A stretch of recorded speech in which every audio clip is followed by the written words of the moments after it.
ప్రభుత్వ పనితీరుపై పోచారం శ్రీనివాస్ రెడ్డి అసంతృప్తి వ్యక్తం చేస్తున్నారు. సిద్ధాపూర్ రిజర్వాయర్ నిధుల విషయంలో ఆగ్రహం వ్యక్తం చేస్తున్నారు. నిధుల మంజూరు కోసం మంత్రుల చుట్టూ తిరగాలా, మంత్రుల కాళ్ళు మొక్కాలా నేను అనంటూ ఆగ్రహం వ్యక్తం చేస్తున్నారు. ఇప్పటికే ఆ నిధులు మంజూరు చేయాలని మంత్రికి 20 సార్లు చెప్పాను, అయినా చేయట్లేదు. రిజర్వాయర్ పనులకు నిధులు మంజూరు చేయడం లేదు. సీఎం రేవంత్ రెడ్డి ఇచ్చిన మాట తప్పారు.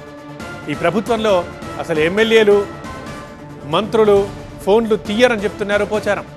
అసలు ప్రభుత్వం ఉందో లేదో కూడా తెలియడం లేదు. బీఆర్ఎస్ గవర్నమెంట్లో ఇలా ఉండేది కాదు అని చెప్పారు ఎమ్మెల్యే పోచారం.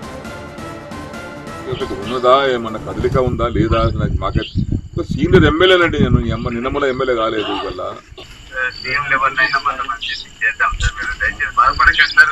సీఎం గారికి 20 సార్లు చెప్పిన. సీఎం గారికి నేనేమో ఎందుగా అంటే ఇక మొండిగా ఒక ఇంతకెళ్ళి అడుగు బయట పెట్టేటప్పుడు ఏమన్నా కానీ సావని బతుకని నిర్ణయం తీసుకుందామని వచ్చిన. యాక్చువల్ అయితే ఏమన్నా కానీ అనుకుని వచ్చిన, ఏదన్నా కానీ ఫలితం దానిగా అట్లా నిర్ణయం గట్టిగా తీసుకుని వచ్చిన. నేను ఎన్నిసార్లు చేయాలండి చేసిన ఫోటోలు లేపి మేము కొత్తసారి చూస్తున్నాను. నేను మంత్రి చేసిన 20 ఏళ్ళు అమ్మ ఇట్లా ఫోన్ చేస్తే లేపుతుంటే రాత్రి 1 గంట లేపుతుంటే ఫోన్ నేను.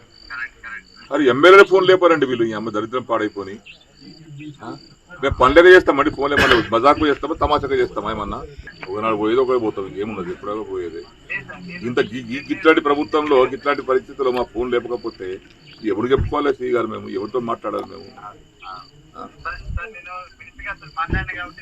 వాళ్ళ మొక్కన పోయిన సంగతి ఈ అమ్మ ఈ వయసులో పోయి విసుగొచ్చి విరక్తితో నిర్ణయం తీసుకునేది. 12 కోట్లు శాంక్షన్ అయింది, పాపడు చేసి 4 కోట్లు బిల్లు రావాలి.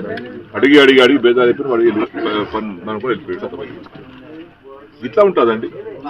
నర్సింగ్ కాలేజ్ వాడు 15 కోట్లు రావాలి సార్, నేను 10 మంది ఇచ్చిపోతా అంటే మొన్నే మారింది కదా, మారింది కదా,